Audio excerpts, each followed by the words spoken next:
Greetings and welcome. I'm Rebecca Carner, Biofield tuner, and today is the filming of my September 2020 Fall Equinox special. And I'm going to be focusing on the Chinese element of metal. This time of year, the fall, represents the beginning in the Chinese tradition of the element of metal. And I am far more familiar with the Ayurvedic elements as well as the sort of South American shamanistic lens of elements. But I listened to a workshop this weekend on Saturday, and the doctor leading the workshop is a Chinese medicine doctor, and she did, I think, a really beautiful job describing metal in this way that was a little bit new and deeper for me. And it resonated so much with me with this time of year and with the sort of progression of the pandemic that I really wanted to focus on metal in this equinox tuning. So I'm going to talk a little bit about what I learned about metal and what I've noticed in myself and my clients and my friends' experience from January until September of this year. And then I'm going to go into what is likely going to be a full, just about 1 hour tuning, because metal's a doozy and an equinox is a doozy, and 3/4 through the year is through a pandemic is a doozy.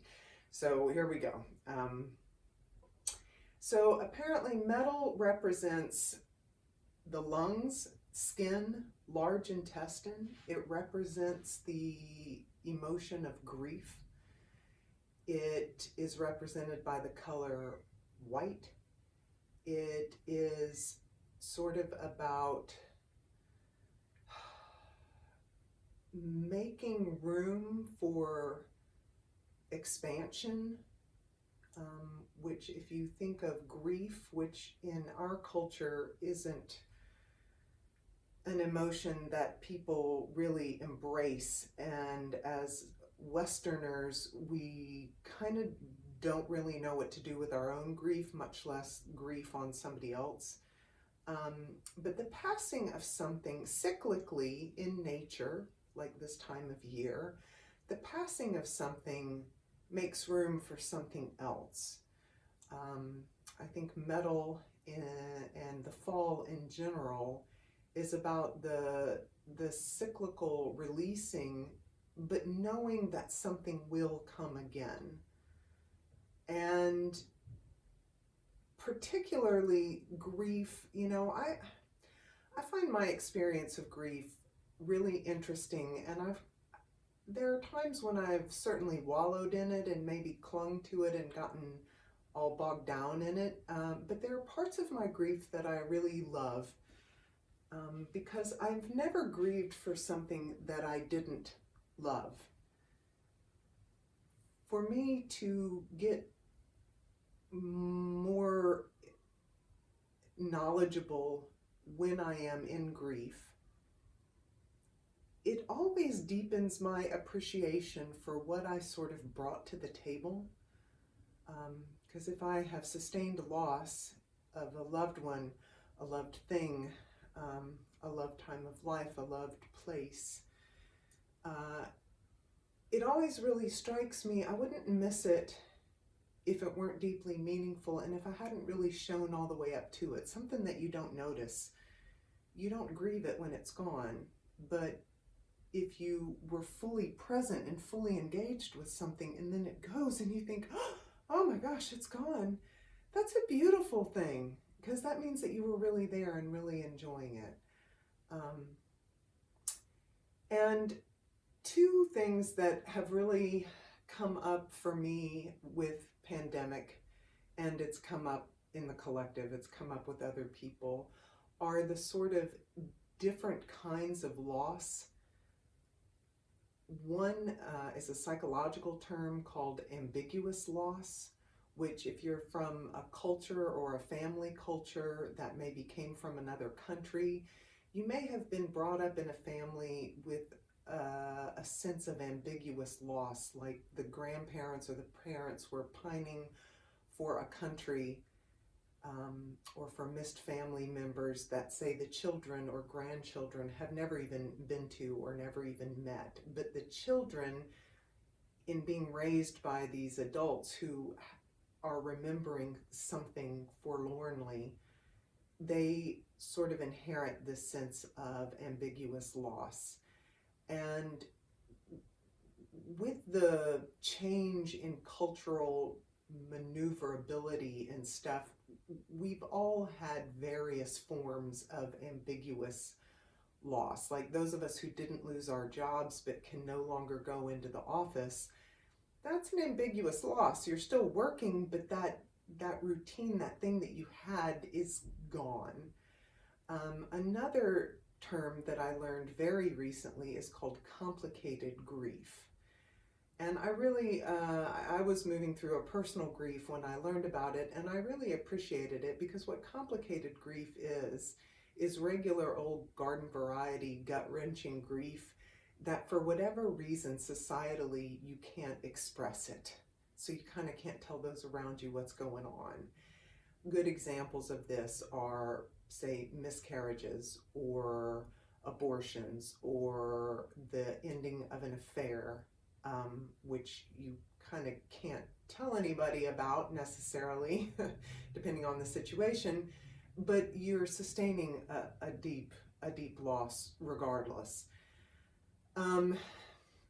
There's also things, and I think there are many different varieties of complicated grief that have come out during this pandemic, not the least of which is we're all dealing with the sort of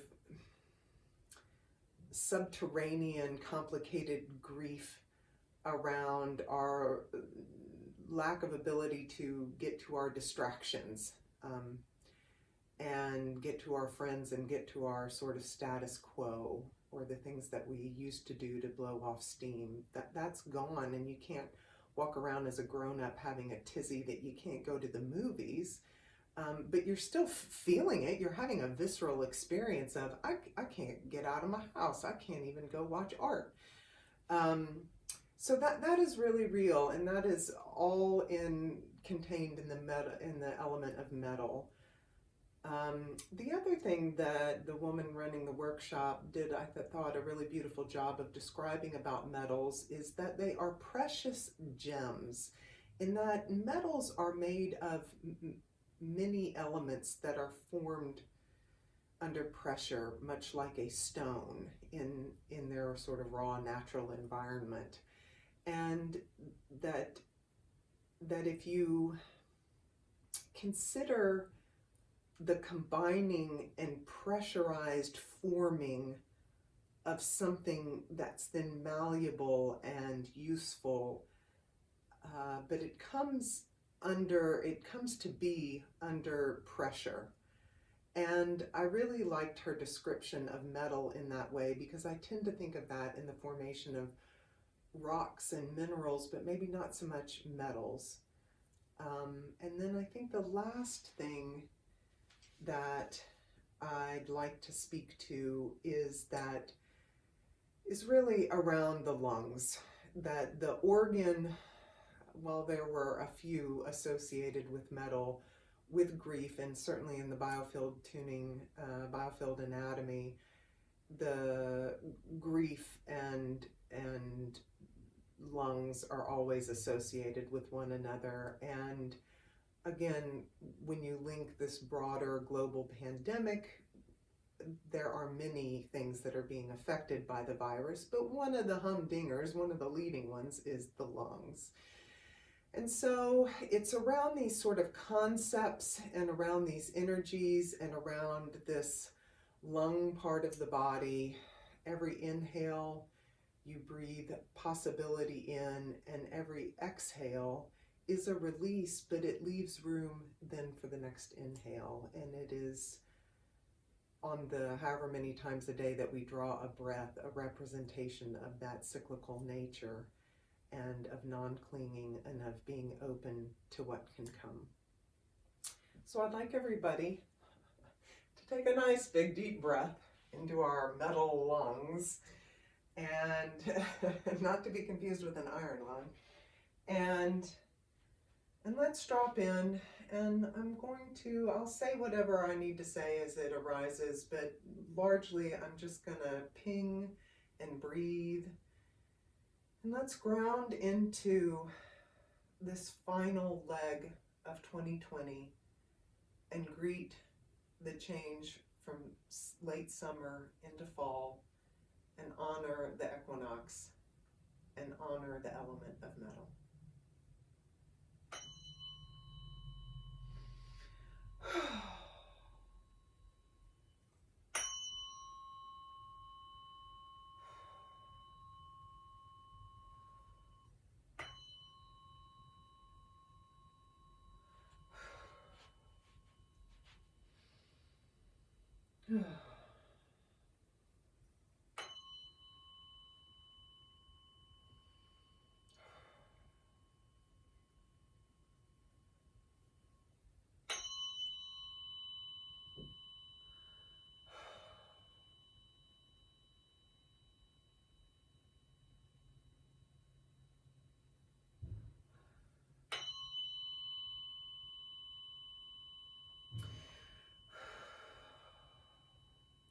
Okay, I'm already having a little bit of emotion come up. Everybody just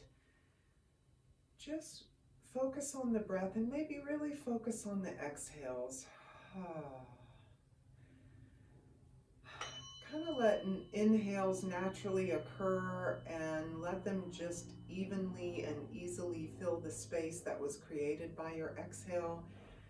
But when you do exhale, maybe make a sound. If you're in a place you can make a sound. Whew. And really see if you can arrive yourself to empty at the end of the exhale, and maybe just hang out on the empty just for a nanosecond.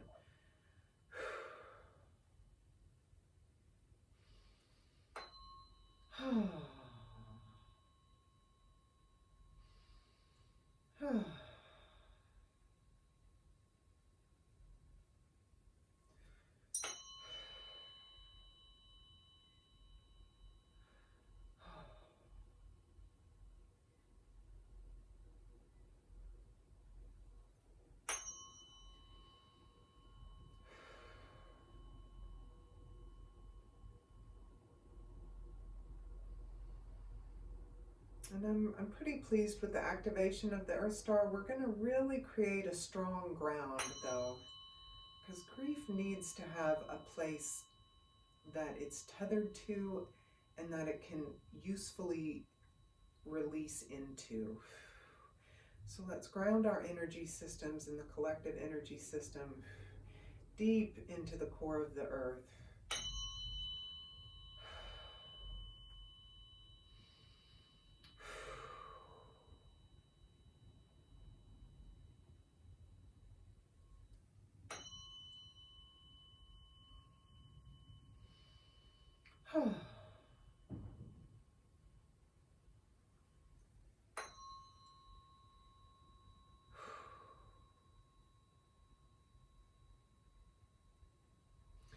Okay, so holding it all together doesn't preclude you from having to experience grief. It's like nobody wants to go to ground because then we might have to feel or something if we ground. That's not true. If you really feel something and let the emotion cycle all the way through you and then go to ground and release, that means that you don't have to keep feeling it. You'll have to feel it the once. Emotions are meant to be expressed. But to try and stymie its sort of cresting and then dissipation, it sort of punts you into emotionus interruptus, and then you're kind of stuck either numb or you're stuck feeling it forever. So let's really breathe, and let's imagine roots either from our tailbone or from the bottom of our feet, the arches of our feet and the bottom of our toes, really tendriling down into the earth. And let's establish a nice ground so that anything that comes up, we can feel it, we can let it cycle through, and then we can let it move on through and go.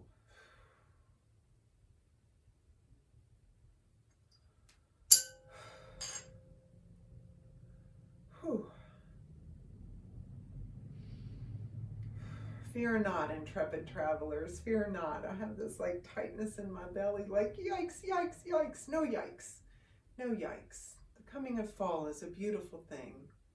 Grief and lungs and the cycle of things is never to be afraid of. So beautiful, so natural. It's really far easier than we could ever imagine.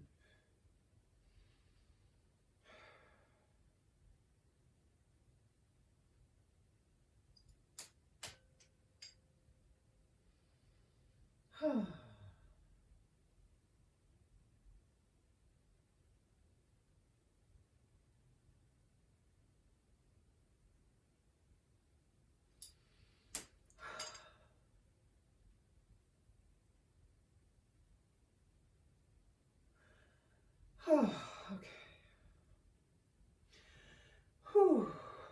All right, everybody, please just make a nice big breath and release sigh. Whew.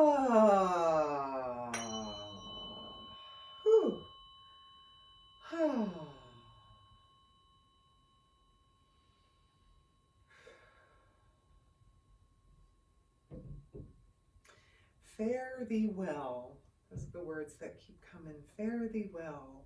A grief is saying farewell to something, but fare thee well, like we are going to fare well. We're going to do well. It's all good. It's all good.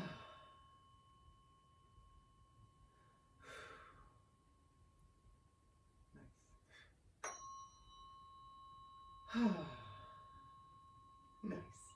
Good job. Whew. Okay. Then I'm going to come around and connect to the Sun Star chakra just above our heads.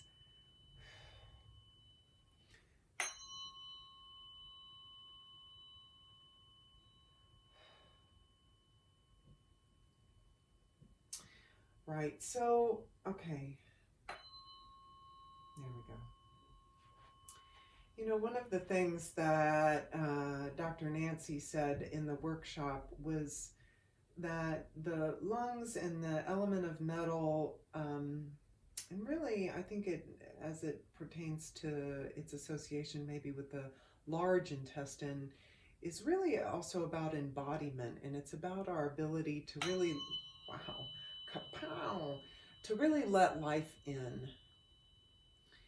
So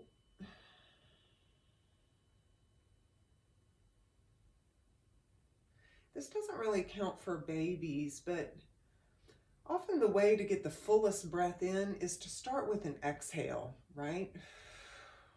You exhale. And then the next breath that wants to come is a really big one because you led with the exhale. And that's that sort of bass-backwards way. It's really coming to mind around grief. Those of us who are afraid have paradigms, who were raised with paradigms of scarcity, or who have sustained cataclysmic loss in our lives. You know what it is to lose something. We all, anybody past the age of whatever, 40 minutes old, pretty much knows what it is to lose something. But that invariably makes way for something else. Sometimes it's even better, sometimes not so much, but something always comes. And having that sort of faith, and it's really not a faith, it's an understanding. You know, when we say surrendering to the impermanence or accepting impermanence. Again, our Western sort of gimme, gimme, gimme, gotta get culture thinks, oh, well, if it isn't permanent, that means something's going. That means something's going. Okay, impermanence means things come as well as go. We tend to focus on the leaving, but it also suggests arrival in equal measure.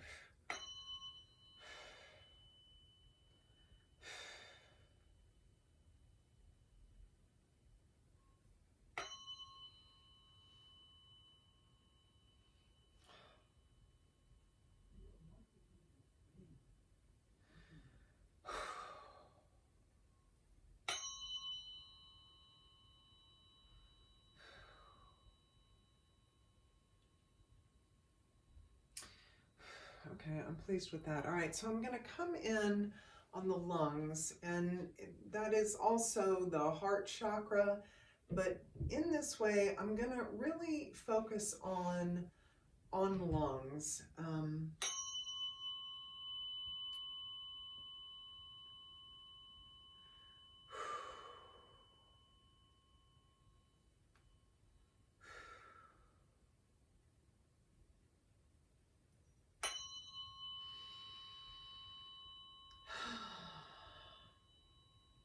And again, whether you can feel the energy, whether you're really familiar with what tuning can really do, breath is always a good idea. So as I work in towards the lungs,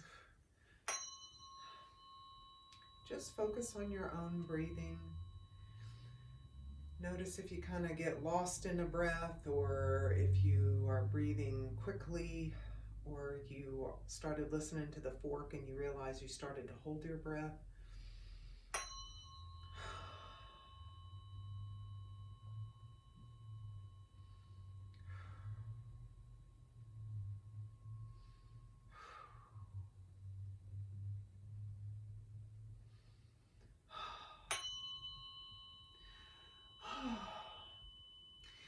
So just intuitively, for whatever reason, I started in on the left side of the lungs here, and this has really been up. It's been up all year. The left side is the yin side of the body. It is the more feminine in energy side of the nature.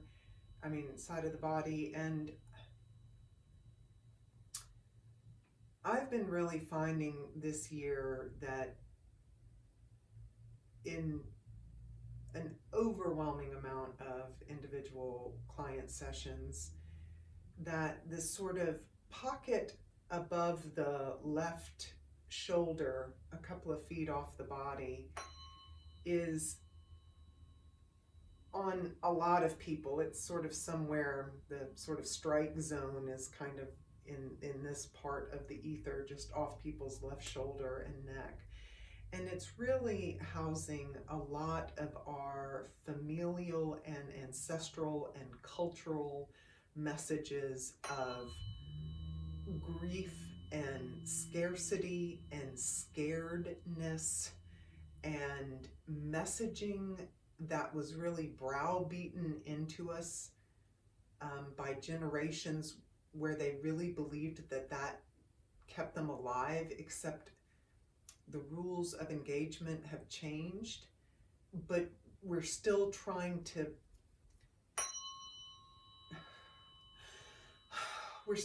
make these tapes that we learned so well as children play and fit the playbook of today. And the fact is that everything is changing. Everything is changing. So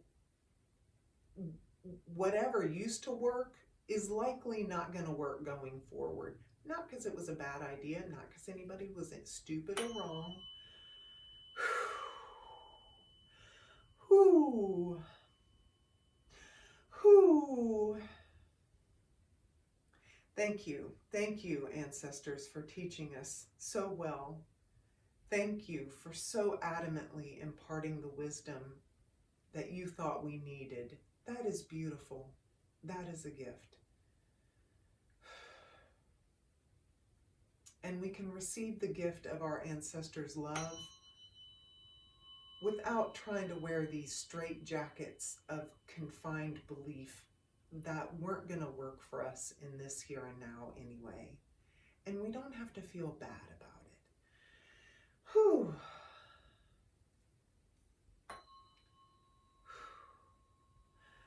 I'm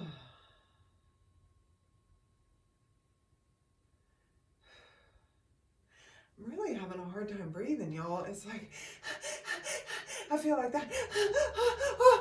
It's like, yikes. I feel like both like I ran or like I'm standing still, but I'm so panicked that it's making me pant.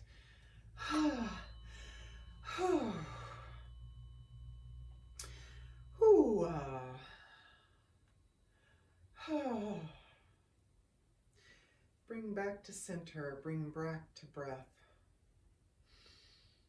Kind of tuck your chin a little bit and raise up the back of your head and just kind of center your noggin as easily as you can onto the top of your spinal column.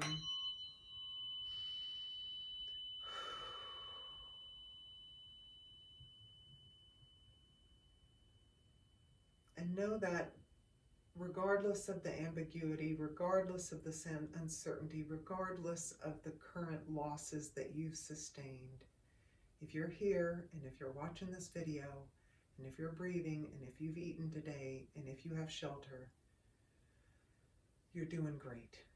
Like, you are doing great. Well done. I celebrate you.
Okay, so when I do tunings, it's sort of like some of the emotions kind of buffet off the energy body, much like when you open an oven door and you get buffeted with that heat coming out of it.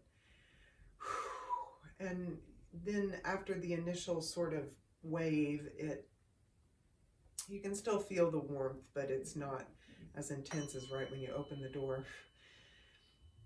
So that's my experience in session. But as these frequencies integrate into your body, some of what I experience in session, you might have sort of as a slow drip over time after you listen to the tuning. So, you know, if when you log on to your Netflix account this evening and you're watching something and something a little sentimental or maudlin or sad or whatever heartstringy comes up and you just find yourself really tearing up or whatever and think, golly, what got into me? Okay, this did. The tuning did. there's just these huge buffets of, it really feels like kind of a tender sadness that are just rolling through.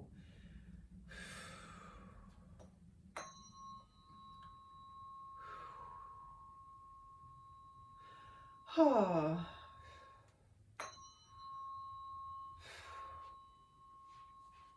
Mm.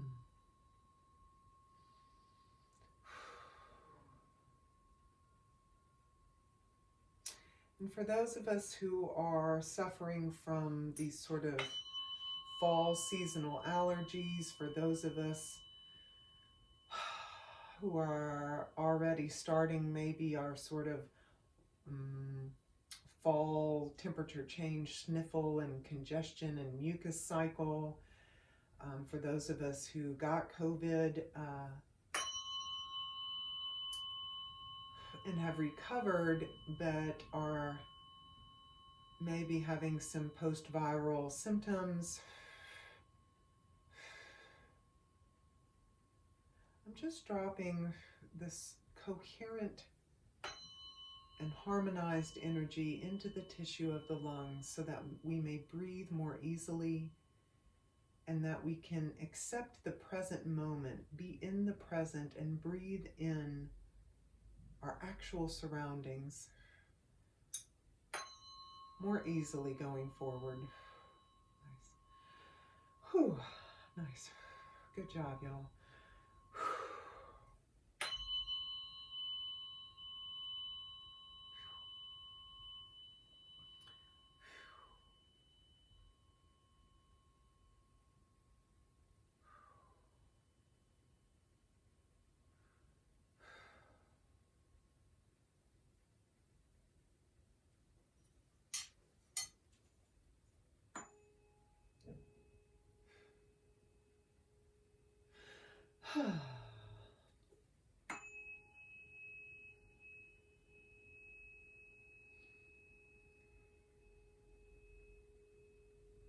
Okay, and for those of you, I don't know, whoever watches this, whatever, for those of you who have to like pause this so that you can just bawl, man, have at it. I love crying. I cry a lot. I largely cry because I find things remarkably beautiful. It often brings tears to my eyes.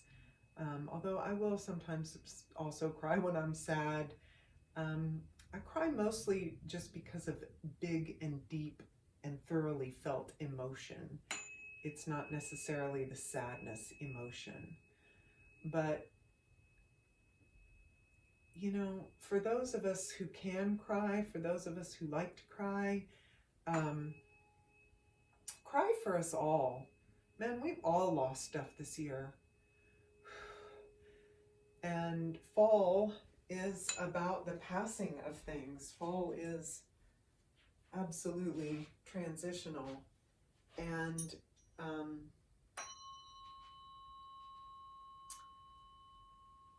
that can just be honored, have a good cry.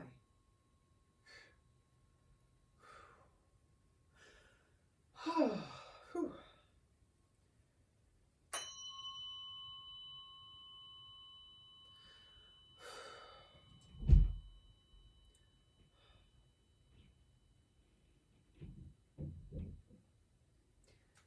starting getting that same kind of panicky feeling again.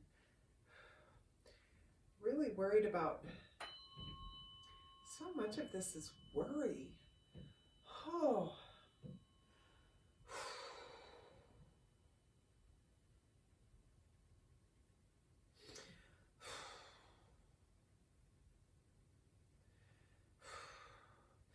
I have never once thought this ever, but I'll tell you what's coming up right here in the field is this odd sense of false grief.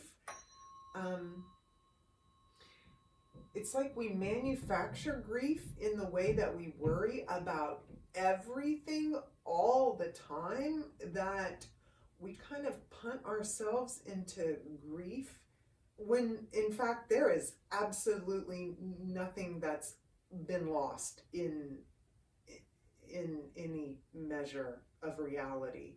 but we're so worried. The ambiguity of it all makes us craft these narratives, these stories, these suppositions, these conjectures, wherein we have lost something. And so it's like this false grief out of our right lung. Oh, I had to cough that out. Just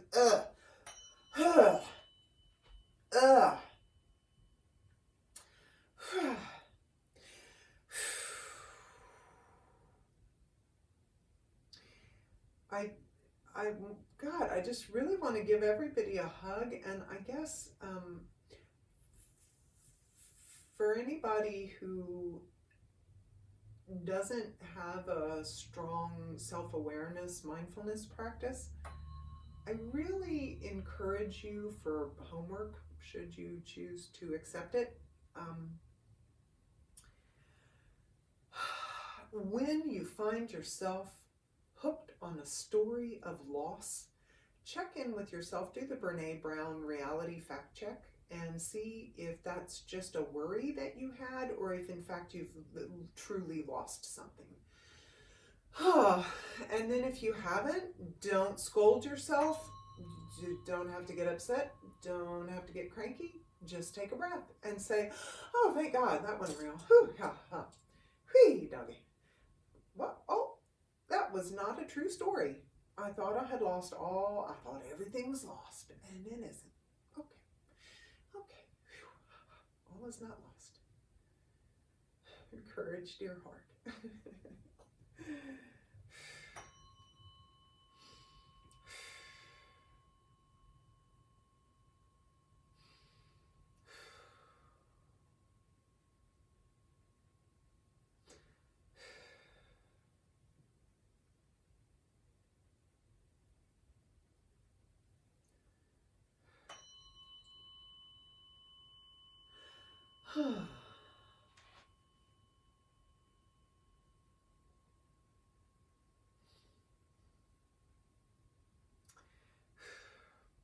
So the right side of the body, I'm coming in on the right lung now. The right side of the body is the yang side of the body, associated with masculine energies. And what's coming up, the tones and the vibrations feel okay, we're moving through and it's all going well. But the concept that's kicking in is might makes right. It's the way we sort of strong arm our grief, right? If something's ambiguous, or if it's not ambiguous, if it's very clear as day that we have lost something, then yeah, it's like this, I'm just going to throw myself into work rather than have a feeling. God forbid I have a feeling. So I'm going to run a country mile and work like a dog for the next umpteen months, and bypass every feel by just holding my nose to the grindstone. And that if I have any feeling, I'm going to take it in hand and overcome it. Okay. So that's not how it goes either.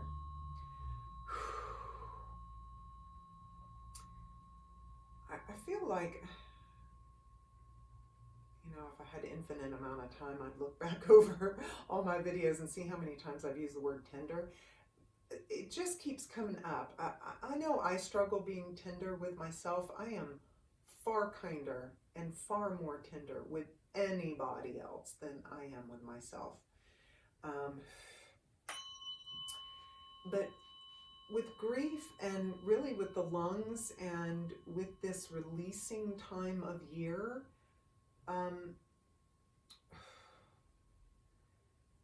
be tender, y'all. There's no, I suppose a wind can rip leaves out of a tree, right? Or a really heavy rain.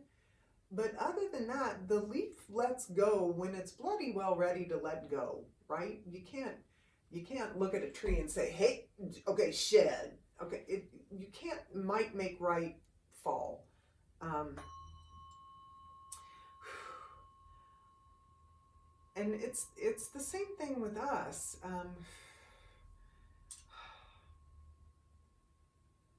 We are so dogged in our culture, doggedly work. I mean, even the CrossFiteers, it's like we doggedly get fit, we doggedly work, we doggedly play, we doggedly do yard work, we doggedly learn. Hoy, it's just brutal. Okay, whew, y'all, life, nature. There, heaven knows there can be some ferocity in nature, to be certain, but it's not all the time. There are mild days, there are still waters. Yes, there are tsunamis, but there are also calm seas. But it's as if we don't afford that to ourselves. Hui.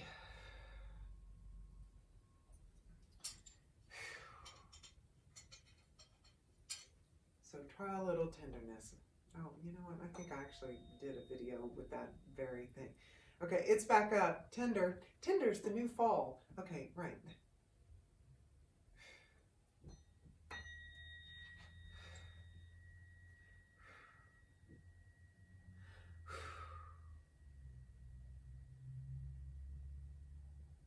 Yeah, tender's the new fall fashion color. I dare you. I dare you to be tender. Oop.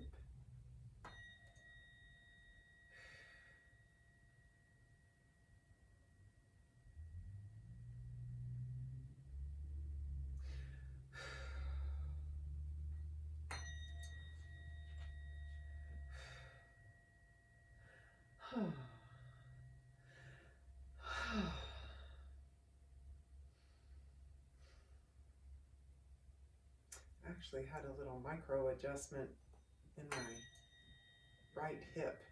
So I know I'm coming in on the right lung, but it kind of radiated down.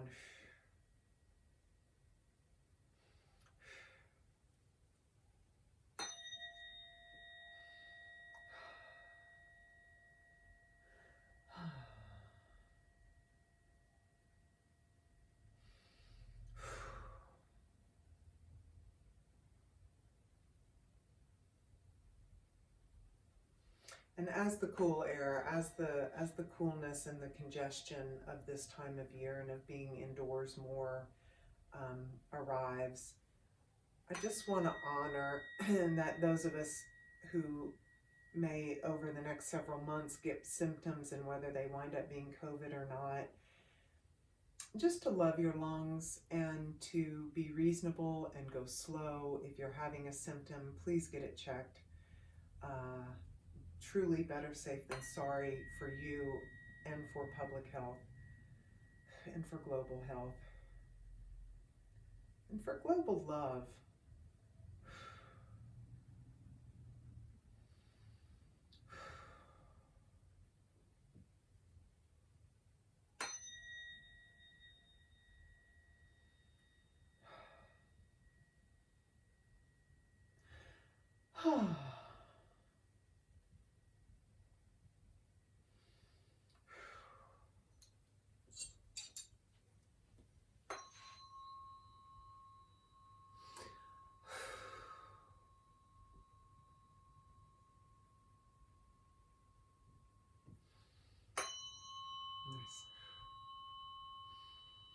Wow.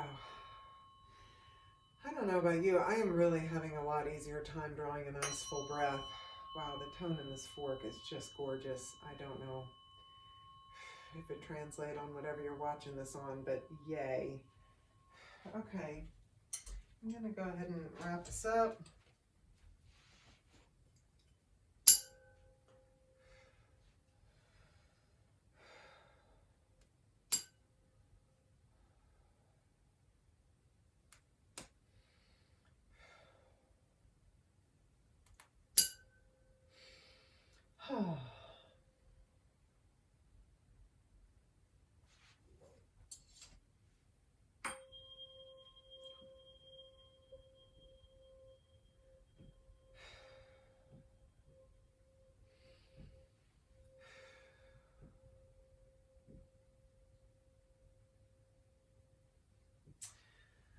Oh my gosh, you guys, happy fall equinox. Happy September 21st, 2020. If you're watching this tomorrow, happy equinox 9/22/2020. Um, good luck. Good luck for the rest of the year. Good luck for the rest of your life. May we ease into this transitional season, in this transitional year, in this transitional lifetime. Oh, be well, you guys. Thanks for being here. Best wishes.